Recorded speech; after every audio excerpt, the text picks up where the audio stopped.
Alright, today let's make some ice cream without using an ice cream maker. It's a really simple recipe, and it's also a really great recipe if you have little ones around that want to help in the kitchen. Additionally, it doesn't require any fancy equipment, and I'm going to actually outline 2 different ways of making it, as well as explain some mistakes I made along the way, so hopefully your time is a lot less painful than mine. Alright, so let's get started. So first let's start with our cream. So I'm going to start with 1 cup of heavy cream and 1 cup of half and half, or single cream as is also known. Now I wanted to go for a straight up vanilla, however this recipe is completely flexible. Easily adding in some strawberries or chocolate syrup will get you those really nice ice cream flavors. So feel free to mix and match and make what ice cream you want. Now I'm adding some vanilla I scooped out of some pods I had laying around from my cream soda video a few months ago, as well as some vanilla extract. As with the cream soda video, I recommend using the real stuff here if you can get your hands on it. For an in-depth analysis of vanilla, be sure to check out that cream soda video. Okay, so now it's time to add the sweetener. So I'm gonna add 1/2 cup of granulated sugar, which turned out for this amount to be perfect, if maybe a little bit on the sweet side. Additionally, we're gonna wanna add about 1/2 teaspoon of salt, which is gonna add some depth to the sweetness, as well as an optional ingredient, which is about 1/2 teaspoon of xanthan gum. This will give the ice cream a real nice chewiness and give it a real premium texture. However, this is a purely textural thing, and if you don't have it or if you don't wanna add it, don't worry, your ice cream will still be mega delicious. Now we're actually ready to make our ice cream.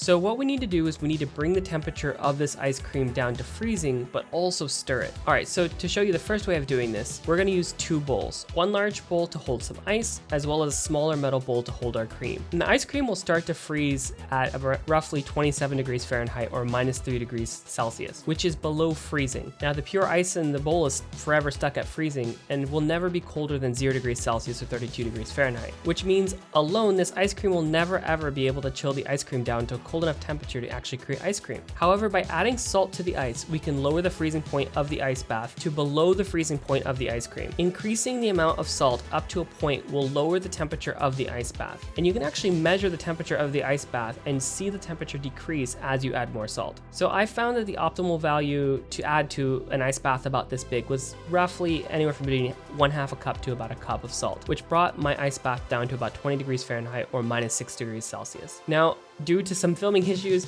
I don't have me actually adding the salt to the ice, which is really unfortunate, but you guys will just have to trust me that I got to below freezing using the salt. Now, once we have a nice ice bath, it's time to start whisking. What we're doing here is actually threefold. First off, we're distributing the heat from the center of the bowl where the warm cream is to the edges of the bowl, and through conduction, the heat is transferred from the edge of the bowl into the ice bath, lowering the temperature of the cream. The second thing we're doing is as we're approaching the freezing temperature of the ice cream, ice crystals will begin to form at the surface of the metal bowl. Now with a nice ice cream, we want these crystals to be as small as possible. You may have noticed maybe with the ice cream you've left in the freezer too long, it starts to develop these really large ice crystals and becomes really kind of jaggedy and not so nice. So by continuously stirring while chilling, we're creating these small ice crystals that we want. And then the last thing that we're doing is we're also whipping air into the cream, which will make our ice cream nice and fluffy. So as long as you've lowered the temperature of your ice bath low enough, after about 4 minutes of mixing, the whole mixture should start to freeze on the edges, and then you're gonna have to kind of really scrape the ice cream off the surface and really make sure that you're uniformly distributing the ice. And eventually, after about another minute or 2, it should start to look like a milkshake, which is exactly where we want it to be.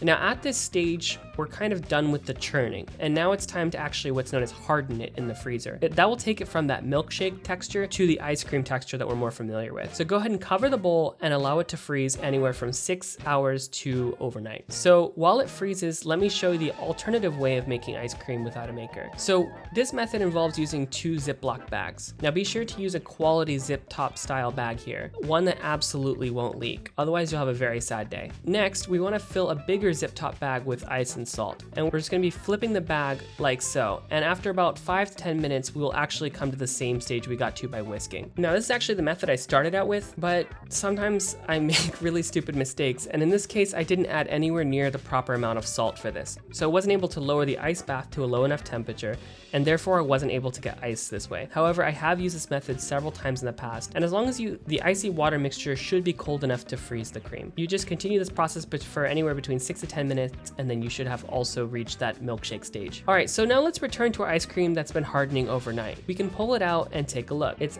absolutely beautiful. The xanthan gum cream really adds a little bit of chewiness and gives you that high-end ice cream texture, and that sugar also helps soften, as well as the air that we've added in really makes this thing fluffy. Well, regardless of which method you choose, as long as you use enough salt, this method is relatively easy and will produce a nice and delicious ice cream. I hope you give it a try and try to experiment with different flavors. I hope you really enjoyed this video, and if you did, please consider subscribing. It really helps the channel out.